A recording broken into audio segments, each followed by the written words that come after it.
Upstream Pre-Intermediate.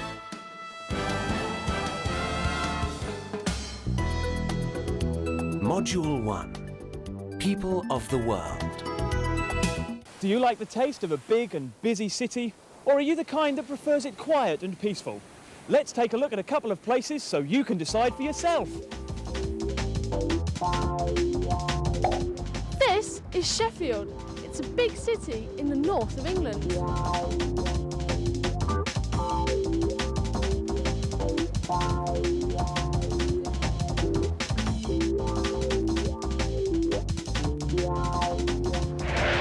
About 800,000 people live and work in Sheffield.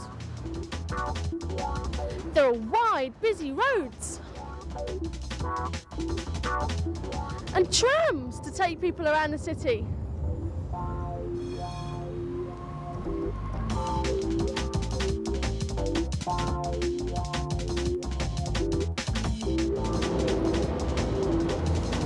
Sheffield is a lively place with lots of department stores, museums, theatres, big open parks, and a cathedral in the centre.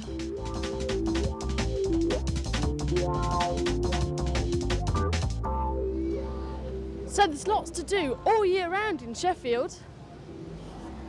And I'm in Southwold, a small town on the east coast of England.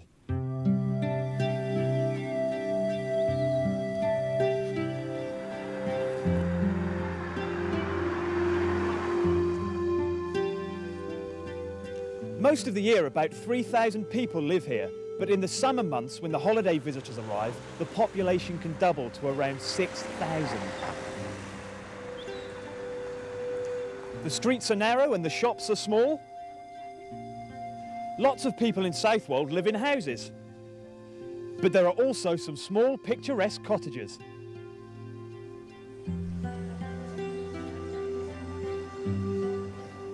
And I can tell you, it's not as noisy as a big city.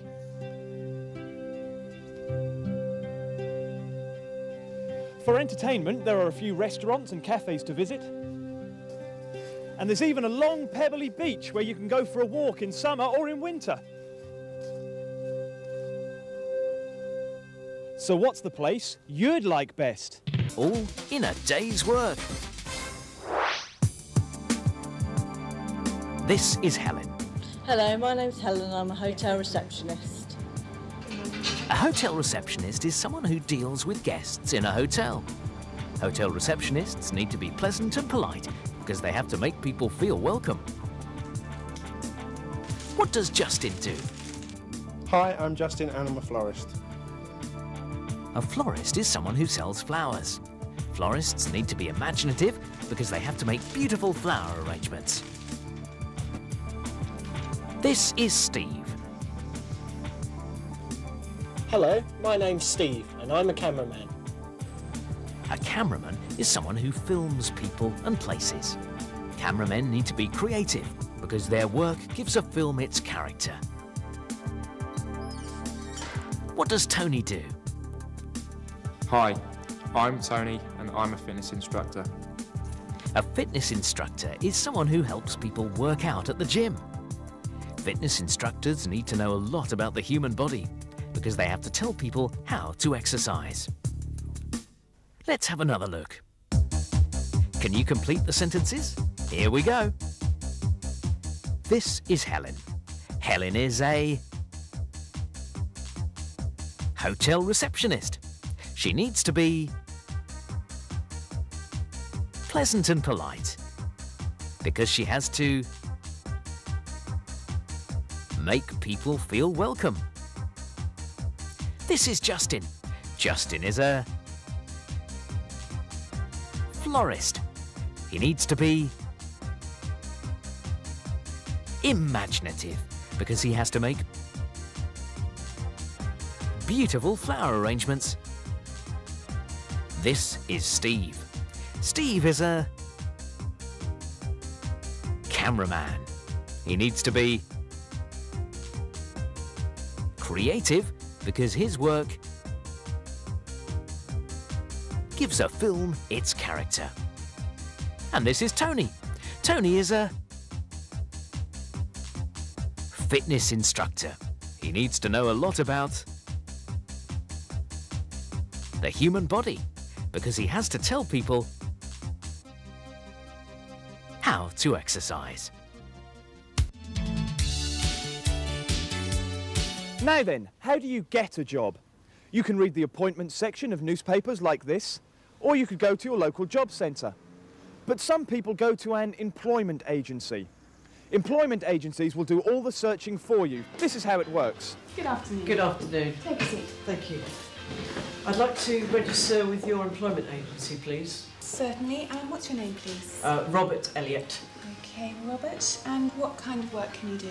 Well, I'm a computer programmer, but I've also had a lot of experience in administration. Okay, that's fine. And what hours are you willing to work?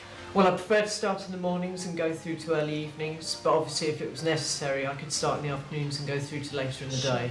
Okay, then that's fine. And do you charge a registration fee? No, we don't. Registration is completely free. Right, that's fine.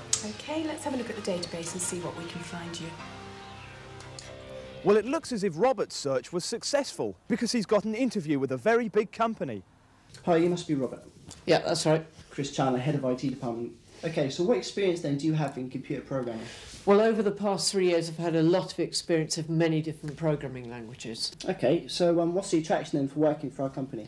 Well, I've seen some of the computer games you've come up with, and therefore I think you're a very youthful, ambitious company with very good prospects. Okay, excellent. So, I need somebody to work right away. Do you think you can do that? Certainly, yeah. Okay, we'll have your salary on $1,400 a month to start with. Does that sound good? That sounds fine. Okay, and what I'm going to have you doing is you'll be working in the game section of our department, working on the new projects. Mm-hmm. So why don't you come in Monday? Yes. Say 9 o'clock. Yeah. And I'll introduce you to our colleagues, okay? That sounds fine. Thanks, Thank Robert. you. Welcome aboard.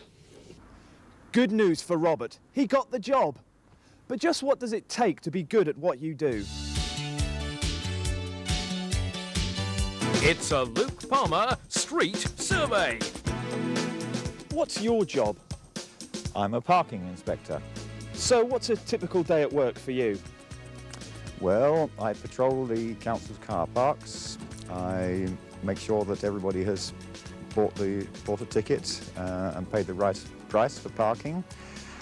I check the machines are working, and if they're not working, I fix them as best as I can.